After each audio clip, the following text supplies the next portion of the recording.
Hello ladies and gentlemen, this is me, Michelle Lynn Tackett, and welcome to TNT Big Show. And we were going to do, or we did a reactionary video, but because of the darn buffering, and when we had to use the one that was officially uploaded and stuff, and we don't have the capture technology to put it right up, it kept playing while our version buffered, and we just couldn't get the stuff to match up, and I didn't want to do that to people. So, and we're not going to fake act like, oh, we didn't see it, you know. Yeah, it would come off phony. My mind was blown out of my head. So was Shawn. I don't know who was more impressed with the game, Shawn or me, and that... That's saying a lot. I'm a JRPG fanatic. I have Octopath Traveler. I have the first two Xenoblade games, Tales of Vesperia, Ys 8, Final Fantasy X, Final Fantasy 12, The Legend of Secret of Mana Collection. I love JRPGs, Chrono Trigger, Chrono Cross. And this is right up my alley. This looks like it could be the best JRPG RPG of all time. It simply looks amazing. Yes, it does. It really does. It looks great. Shawn and I both were talking, wow, I don't think this game should be T-rated with some of the downright depressing and awful subjects that it tackles. The people who live on Anios, they live only 10 years. And then they die. That's a very disturbing subject matter. I mean, it really is. I mean, I'm not taking away from the game, but wow, that's just wow. Yeah. A little too intense. It's very intense, and here is something that I absolutely loved about this game is the scope. You want to talk about a grandiose adventure. This puts modern Final Fantasy games to shame. You mean, Devil May Cry 6. Devil May Cry 6, yeah. That's what those games are now. Yeah. And before, this was like my most anticipated game of the year. After watching this direct, I really don't know what to say. It was beyond what I even thought the game was going to be. Just the absolute size of it, the innovation with the quality of life and gameplay, the incredible story, the unforgettable characters, the locations, the art style, and whenever any tool or nitwit tries to act like the Nintendo Switch is not powerful, load this up. This game looks next gen. It doesn't look like a Switch. I'm being serious. Just like Breath of the Wild 2. Both are Switch titles. Yeah, I think people keep forgetting that. Yeah. If we remember correctly, folks, Xenoblade Chronicles X was bigger than Breath of the Wild. Not a little bit bigger, a lot bigger. And it was on the Wii U. And you gotta remember, Breath of the Wild was a Wii U game. Yes. Yes. Nintendo systems are a lot more powerful than Sony ponies and the Sony video game media give it credit for. Or the Xbox. No, and the PC trolls. Don't leave out all of them either. But my goodness, and what is really getting people excited, like, you can change classes during battle. Oh, there's gonna be tons, there's gonna be dozens of classes in this game, and you could customize them, and I like the mix. The mix is what really... those are awesome. You're gonna combine characters, certain classes and characters mixed together, and when they, have a connection, really good connection, then they get to be together. Move over, Power Rangers. Yeah, only this is much cooler. But anyway, we're just having a discussion because my mind is just completely blown. I really don't know what to say. It's amazing. It is so amazing. And it's just... What's really going to be sad for me is that Xenoblade Chronicles 3 is not going to... Elden Ring, a less superior game, is going to win Game of the Year over this. And that's sad. And really, Elden Ring did nothing for games. It No. It's Dark Souls 6. Yeah. It does absolutely nothing new. Nothing. I mean, don't get me wrong. I'm glad people enjoyed it. Yeah. There are plenty of people, and hey, if you like it, I'm not insulting you at all. But I'm looking at it from an objective point of view. Yeah. Where you have Xenoblade 3, which is really trying to change. It's a game changer. Yeah, it's a game changer really when it is. comes to game design and gameplay. And then you have Elden Ring, which, okay, good game, but we've been there, done that before with Dark Souls and Bloodborne. And, I know. you know, so it frustrates me because it shows that the Western video game media don't care about innovation. They don't care about gameplay. They don't. What they care about is games that appeal, like dark and moody games. Translation. We're men and we want manly games. Right, that's what it's all about. Yeah. That's what it's all about. Yeah. It just is.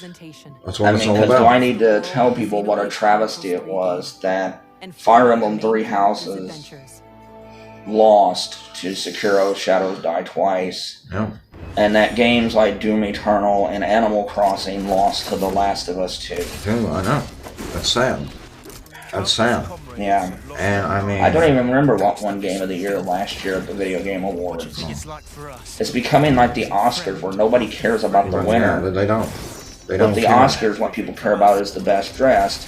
And when it comes to the Video Game Awards, it's the premieres, the big game reveals. And video game, just like the Oscars and them, if y'all think we're going to make the games that win Game of the Year now don't win because it won Game of the Year. Yeah. The Game of the Year means nothing, so it does nothing for sales. Nothing. The last game that benefited from Game of the Year was Breath of the Wild. Wow. Yeah. They said after the show, Breath of the Wild sales went through the roof. Yeah. And I think that it helped launch that game even bigger. Yeah. Because people were checking it out, like, wow, why did this win Game of the Year? And then they played it and they're like, holy cow. Yeah. It helped God of War some. Because I think a lot of people were disappointed with Red Dead Redemption 2. Yeah.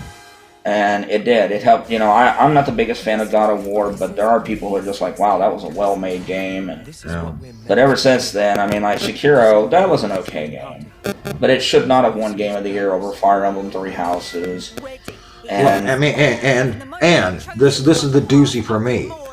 When you nominate Cyberpunk for role-playing game of the year, and none of the Monolith Soft games have been nominated for RPG of the Year. No. Big old fat screw you to Jeff Keighley and them on that one. Yeah. That's a disgrace. It is a disgrace. That It is a disgrace. this horribly overrated, mediocre game called Cyberpunk got nominated for Best RPG, but Xenoblade 1, Xenoblade 2, Xenoblade X, none of them got nominated. Rare. And then Xenoblade 3 won't. Yeah, don't get your hopes up, everybody. Yeah. Just That's right. don't. Because That's right. for some reason, the Video Game Awards have it in for JRPGs, and No, they especially don't. Monolith Soft. If this is their way to punish Monolith Soft for leaving Square and Final Fantasy being a shell of its former self, Yeah. then that's probably what it is. But I guarantee you, the Devil May Cry 6, Final Fantasy 16, will win Game of the Year and RPG Game I of the Year. seriously doubt it'll win Game of the Year. Next Watch year, and see. it's going to be a toss-up between Breath of the Wild 2 and Starfield. I think, well then Starfield. Why not Breath of the Wild 2, Sean? They're not going to give back-of-the-back Game of the Year award because of 2024 Metroid Prime 4. They will not give it to Nintendo back-to-back. They won't do it. They just won't. How sad is it that one? I know. I think my brother's going to be right. I know. Now, deservingly, which actually would deserve Breath of the Wild 2 and Metroid back-to-back would deserve. Yeah. And Xenoblade Chronicles 3 would deserve for this year. Yeah. But no way is that going to happen. No way. Yeah. I mean, like I said, I honestly think that a lot of people in the industry are just fuming mad at Monolith Soft because of them leaving Square. Because after they left Square and then the other half left for Intelligent Systems, folks, there's only like 2 or 3 people from the original Final Fantasy series at Square Enix. And those games suck now.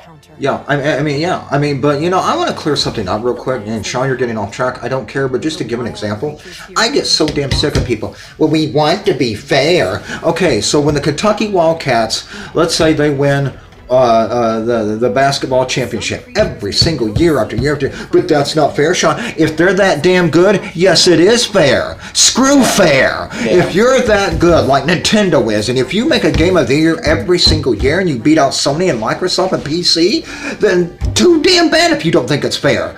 Give it to what actually deserves it. That has to do with Xenoblade 3, because Xenoblade 3 would deserve Game of the Year. I mean, I was on Twitter watching people who were not normally Xenoblade fans or even Nintendo fans, but they were like, my God, this would deserve Game of the Year. And I'm like, that's how you know when you got a special game. Exactly. Like the Super Bowl. Yeah. I mean, the Colts or the Tigers or... let's say the Bengals, the Joe Burrow. Let's say they win 4 Super Bowls in the next 10 years. That's not fair. It's nothing but fair. Exactly. What's not fair is giving it to, like, letting a team cheat or making it to where a team gets the favorite calls, the Rams. Exactly. And you do it for, like, just to watch this player win. Oh, they worked for it. Look, it's, just like Nintendo making the best video games. Too bad. Exactly. Like, if your team has never won a Super Bowl, sucks to be you. Yeah. Maybe they're not playing good enough. Or maybe they're getting cheated out of games. The fact is, you give it to the best. If the Dallas Cowboys, I'm not the biggest Cowboy fan, if they won 20 Super Bowls in a row and they deserved it, I wouldn't cry about it. No. I wouldn't cry about it. People are like, we want this to be fair and even. I'll be quiet. Yeah, I get so sick of that. Yeah. I mean, look, if Sony did deserve Game of the Year, year after year after year, then okay. Yeah. But to be honest, they don't. They don't. Neither does Microsoft. It's one Resident Evil 4 clone after another. Yeah. Neither does Microsoft. Yeah. Neither does PC. No. They don't. Nintendo has been, this generation, they have made nothing but great quality games one after another, and they never get recognized for it hardly. Yeah. Never get hardly, they don't. No, not like they should. Not like they should. They have been making one banger after another. Yeah. And Xenoblade Chronicles 3, I think, is going to stand shoulder to shoulder with Breath of the Wild, Mario Odyssey, Smash Ultimate as the best game on the Switch. This game looks that good. Yeah. So, the art style is just amazing. And, of course, the music. Yeah. The music is just fantastic. Every Xenoblade game has a legendary soundtrack. Yeah. And this one doesn't disappoint. No. Oh, my God. Oh, and I love the characters. I do, too. The characters are awesome. The characters are just great. They're fantastic. What I love, though, is the variety of gameplay and how easy it is to access different characters and to change moves and stuff. Really mix up strategy and everything, which is fantastic. To me, and I will just say this should get a 96 on Metacritic. I say it'd get an 86.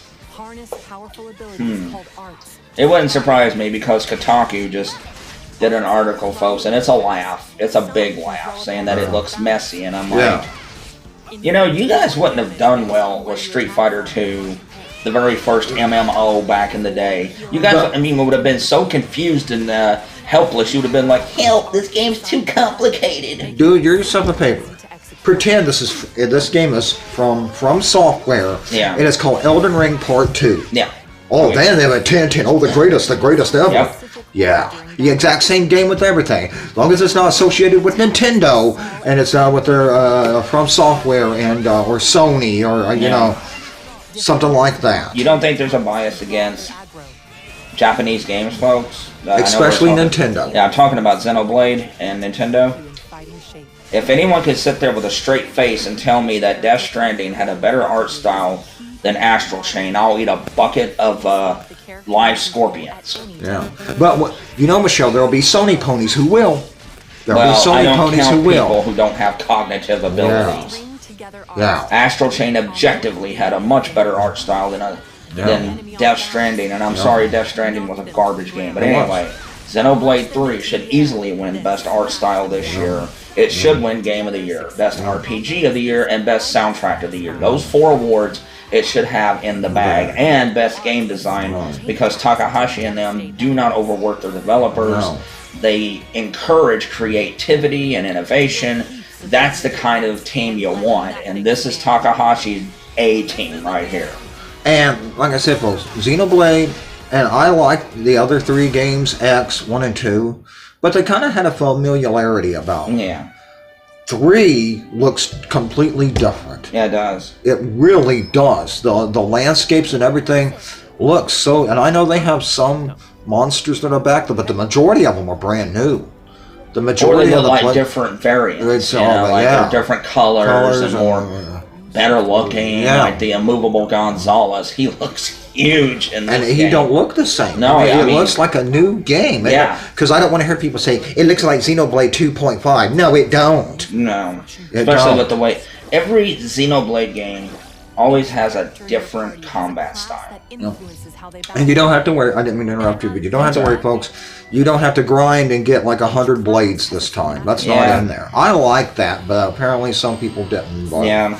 You're going to be able to use the Shulk amiibo in order to make your sword look like the Monado. Yes. And there's going to be an expansion pass. Yes. And some people are already complaining like, well, it don't have Torna. The expansion pack for 2 came out right after 2 came out. It came out, exactly. Torna didn't come out until 8 months later. Yep. So this is the exact same thing as Torna, the Golden Country. Yeah, exactly. So am I going to get the Game Pass? Maybe not the first day because I don't have a budget, but probably in a month or 2, yes. And then I'll just wait for the story mode to come out in 2023. So it looks like Monolith Soft has got 3 in development until 2023. Which means that new IP of theirs probably won't be out until 2024 or 2025. They seem to be taking their sweet old time with that one. Yeah. But you know what? Hey. And I'm just going to say this. I don't care how many people get mad. Monolith Soft is the best first-party studio. Not Naughty Dog, not Insomniac, not even Bethesda. Monolith Soft. No, they're a third party, but but Monolith Soft is head and shoulders above all of them. They are. Their quality is consistent. They are. They love to innovate. And I'm sorry, Michelle, I didn't interrupt you. Unlike even with Retro, they're like, Shawn, all Retro does is Donkey Kong and Metroid. All Monolith does is Xenoblade Chronicle games. And wrong. Xenoblade Chronicles, Michelle, what have they worked on? They've also worked on Animal Crossing, Breath of the Wild, Splatoon, games like that. They work on a ton of games. Oh, yeah. Really, they do. They work on a ton of games to help Nintendo. It was them that really fleshed out the open world for Breath of the Wild. Yep. Nintendo was struggling with it a little bit, and Takahashi and them came in there and whipped it into shape, and you could tell. I mean... Mario Kart 8, didn't they, the Deluxe, didn't they have a lot to do with that? To help out? No, that's the... I don't know. No, that... Or was it the expansion? I know they helped something out with Mario Kart. I forget. I'll look it up. Yeah, I'll look it up. I do know Retro helped with 7, but, the thing is that we do know that they worked on the Splatoon 2 expansion. They had their hands in, so don't just sit there and say, oh, they do it Xenoblade. No. Monolith does a lot of stuff They are Nintendo's go-to people. Yes. Yes. And when you see Part 3 of Xenoblade, you really understand why. Yeah. And what makes me happy is the first 2 have exploded in digital sales and stuff. And that makes me happy. Yeah. Because this series now is going to replace Final Fantasy. Final Fantasy is not what it used to be. No, it's not. It's not. And I think it's just time to retire that series. Yeah. Because it's getting old. There's no imagination to it. No. It looks the same as 15 and but with Xenoblade, every game looks different, every game plays different. That's unbelievable. Yeah. And like I said, this one just looks like the best. It really does. Yeah. And more people are talking about characters from other Xenoblade games being in the shadows. Could be. Yeah. But honestly, and I know some Xenoblade fans are going to get mad at me, I think that we are going to find out who Ontos is. Ontos, this is for Xenoblade nerds, when Klaus created the conduit, use the conduit to create all these universes and stuff, there were 3 main, conductors. Enuma, Pyra, Mithra, Logos, Malos, and then Ontos. And a lot of people think it's Alvin. I don't think so, and I'll explain why. In the game, they talk about how Ontos, like, he opened his own universe and just left Klaus. Okay, now, Alvin worked with Klaus during most of the game. Right. Like, Klaus wouldn't have known. Right. And secondly, Alvin said that he was a computer.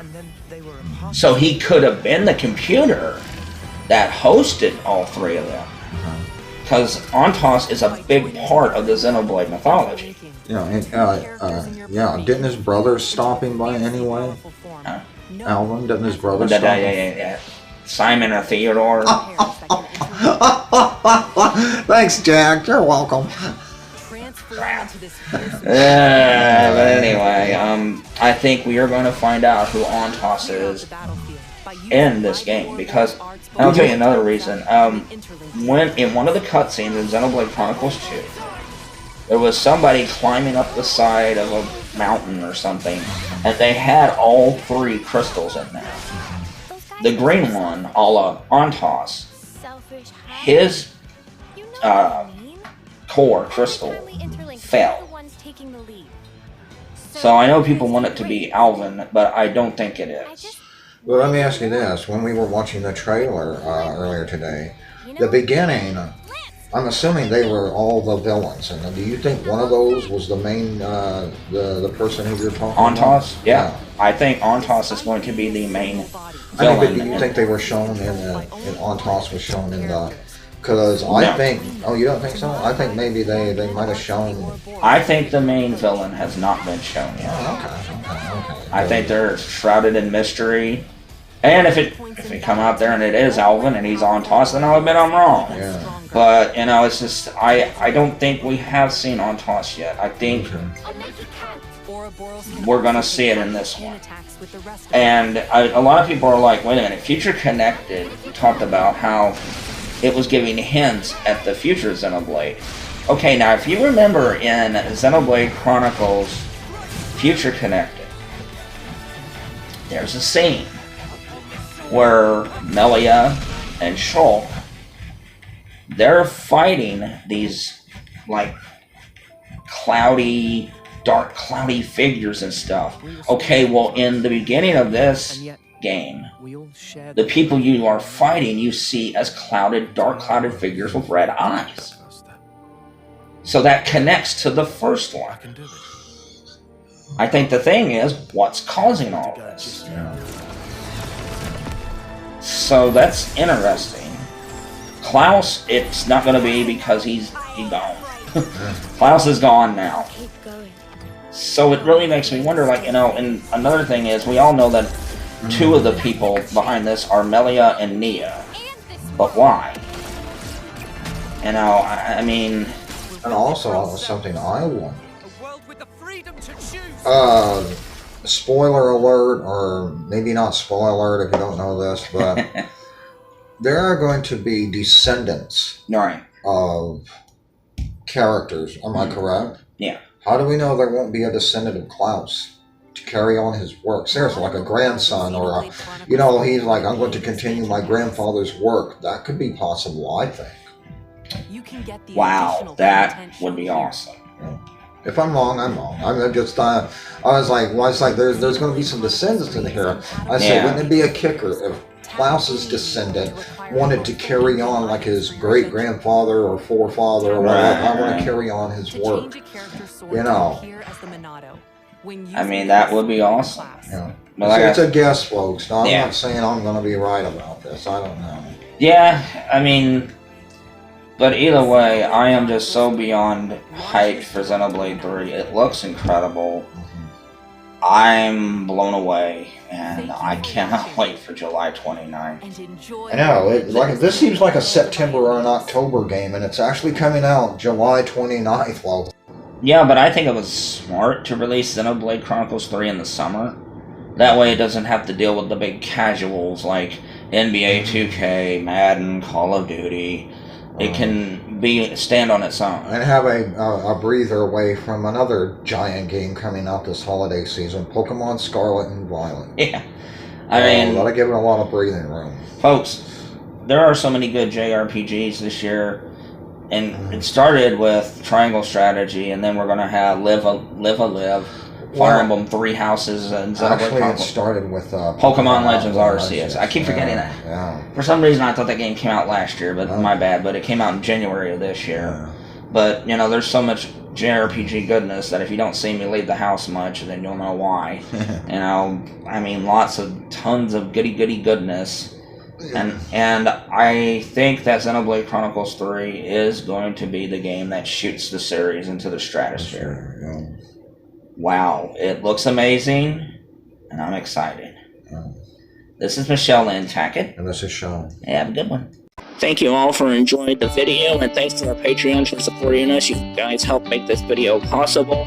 And you can also join our Patreon if you want for as little as $1 a month. You can get things like Jack's Joke of the Week, which will be up later today. You can also join our Reddit, which is TNTE Games. And you can also join our Discord, which is TNT Big Show -3665. And that's not all. We have an Instagram, we have TikTok, and we have a WordPress blog. Thank you all for supporting us so much, and have a wonderful day.